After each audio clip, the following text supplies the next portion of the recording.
Hello' guys, আজি আমাৰ কলেজত আছে ফ্ৰেছাৰ্ছ। তো গোটেই দিন কি কৰোঁ আপোনালোকক দেখাই আছোঁ। কিন্তু এটা বিপদ হৈ গ'ল নহয়। কলেজত এণ্ট্ৰি ল'বলৈ হেনো আই কাৰ্ড লাগিব, কিন্তু যিদিনাখন মই আই কাৰ্ড দি আছিলে সেইদিনাখন মই কলেজ যোৱা নাছিলোঁ। এতিয়া কি কৰোঁ মানে সেইটোকে চিন্তাত মানে ওলাই গ'লোঁ আৰু এনেকুৱা সাজি ঘূৰিয়ে আহিব পাৰিম নে কিবা এটা কৰি সোমাব পাৰিম ভগৱান জানে। তো এই ফিটাডাল লৈ কিনে প্ৰিন্সিপালৰ ৰুমত সোমালোঁ সেই আই কাৰ্ডডাল বিচাৰি কিনে।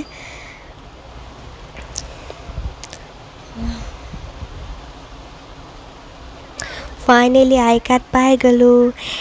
এতিয়া চবে ফটো মাৰি আছে, ময়ো মানে লাগি গ'লোঁ আৰু মই মানে যিমান ফটো মাৰি প'ষ্ট কৰোঁ চব বেলেগৰ মোবাইলত প'ষ্ট কৰোঁ, কাৰণ মোৰ মানে নিজৰ কেমেৰা কোৱালিটি ইমানে বেয়া, মানে মই ফটো নেমাৰোঁ আৰু কিন্তু ভিডিঅ' কৰোঁ সেই বুলি। লগৰকেইটা মানে লৈ আছে, অকল নিজৰ থপৰাটোকে দেখাই আছে যে কেমেৰাটো। এহেঁতক এতিয়া কোনে বুজায় যে মই ব্লগ বনাওঁ। তো মানে এইটো প্ৰগ্ৰাম হ'বলৈ মানে অকণমান দেৰি আছে। আই কাৰ্ডটোৰ কাৰণে মানে সোনকালে আহিলোঁ, সেইটো কাৰণে মানে অকণমান কলেজতে ৰাউণ্ড মাৰি আছোঁ আৰু।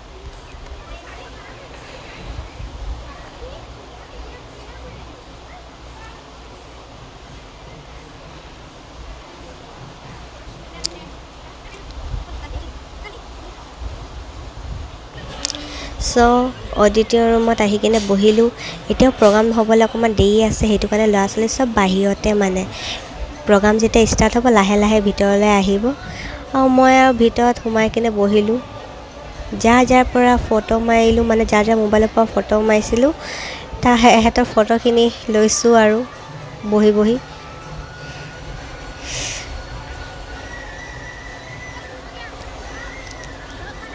এতিয়াও ল'ৰা ছোৱালী বহুত বাকী আছে আহিবলৈ, মানে আধা আধি আহিলে আৰু বাকী আছে।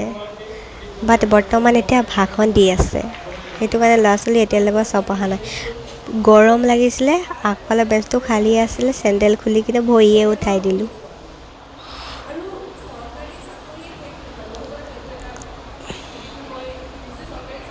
তাৰপিছত পেকেট লাঞ্চ দিছিলে, জানো ভিতৰত কি আছে, খুলি চালোঁ ফ্ৰাইড ৰাইচ আছিলে। সেইটো খাই বৈ বহিলোঁ। এতিয়া প্ৰগ্ৰাম ষ্টাৰ্ট হওঁ হৈছে আৰু।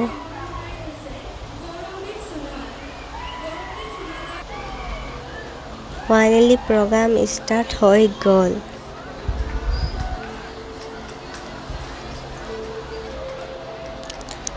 এতিয়া নাচ হৈ আছে আৰু পূৰা।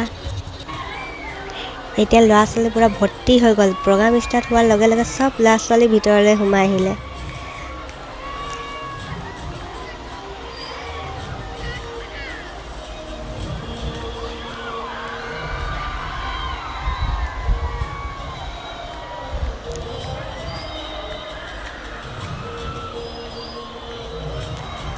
পূৰা নাচ হৈ আছে আৰু।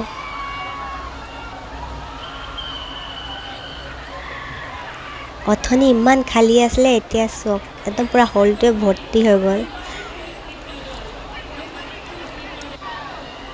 আৰু মোৰ কটীয়া কাৰণে মানে অকণমান চাপৰ আছোঁ, সেইটো কাৰণে মই মানে দেখি পোৱা নাই, সেইটো কাৰণে বেঞ্চত উঠিব লগা হ'ল। মানে অকলে মই উঠা নাই, কিন্তু বেঞ্চত মোৰ পিছফালৰখিনিও যিখিনিয়ে দেখিব পৰা নাই মানে সেইখিনি বেঞ্চত উঠি লৈছে।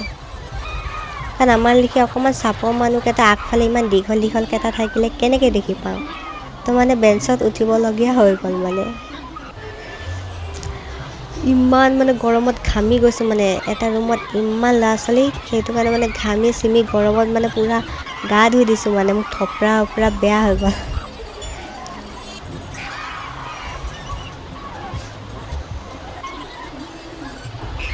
ল'ৰা ছোৱালী ফূৰ্তিছোঁ আৰু মই ঘামি তিতি শেষ।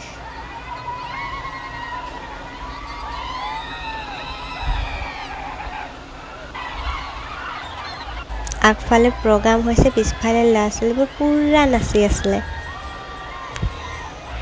পিছে আজি কিন্তু বহুত ভাল লাগিছে, কিন্তু দেই গৰমটো মানে বেছি গৰম নালাগিলেহেঁতেন আৰু ভাল লাগিলেহেঁতেন।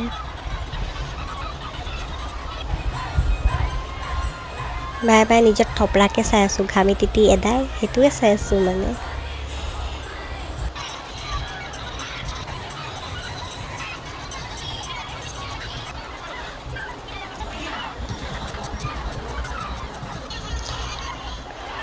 তো গৰম সহ্য কৰিব নোৱাৰি মানে বাহিৰত আহি অকণমান বহিলোঁ মানে ইমান গৰম পৰিছে মানে থাকিব পৰা নাছিলোঁ, সেইটো কাৰণে বাহিৰতে আহি বহি গ'লোঁ। ভিতৰত পূৰা প্ৰগ্ৰাম চলি আছিল, লগৰকেইটা ভিতৰতে আছে।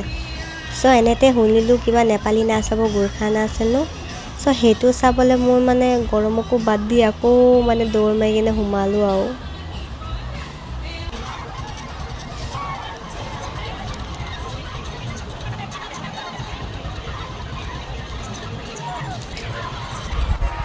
আৰু আমাৰ কলেজত মানে ছিংগাৰ অহাৰো কথা আছে, বাট এতিয়া চাব পাৰিম নে নোৱাৰিম, মোৰ মানে ঘৰুৱা প্লেনহে বনাই আছোঁ মানে।